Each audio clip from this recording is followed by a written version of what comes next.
La société est divisée en deux grands groupes. Et au milieu, il y a une sorte de mélange. Le groupe d'en haut, ce sont les prophètes, ce sont les leaders, ce sont les chefs qui ont une mission d'organiser, de rassembler. Toute personne qui a prétention à rassembler est un leader. Rassembler autour de n'importe quoi, de n'importe quelle façon. C'est un rassembleur. Et donc quelque part un unificateur. Et Jésus, par exemple, est un rassembleur. A la vocation de rassembler, et il s'était mis en tête de rassembler les brebis perdues d'Israël. C'est-à-dire cette tâche extraordinaire qui consisterait à ramener à Sion, en tout cas à ramener en Palestine, tous ceux qui avaient été dispersés 8 siècles plus tôt par les Assyriens, même si certains s'étaient repliés sur le royaume de Juda.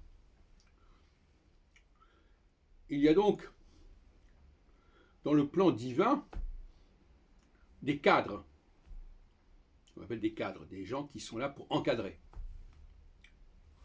Ce sont ces gens-là qui sont importants. Ce sont ces gens-là qui vont dépendre d'ailleurs de l'astrologie, qui vont dépendre des configurations astrales. Ce n'est pas le commun des mortels.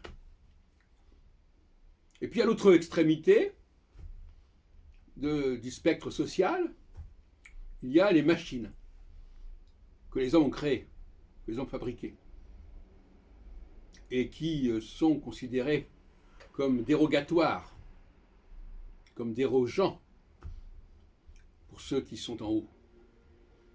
Les gens d'en haut ne doivent pas utiliser les machines, ne doivent pas utiliser les objets, ne doivent même pas utiliser l'écriture. Ils doivent laisser ça aux scribes, aux esclaves, aux machines. Alors finalement, entre l'esclave et la machine, il n'y a pas énormément de différence. L'esclave est un homme machine. Et puis entre ces deux extrêmes, l'une qui est le cœur du plan divin et l'autre qui est son prolongement, accessoire. Et on voit bien ça dans la dialectique entre les premiers et le deuxième chapitre de la Genèse. Eh bien, il y a une population d'individus qui ne sont ni des chefs ni des machines et qui sont partagés entre ces deux extrêmes, soit se mettre au service des chefs, soit se mettre au service des machines. Combien de millions de gens sont au service des machines, servent des machines, se servent des machines. Voilà les deux voies qui nous s'offrent à nous.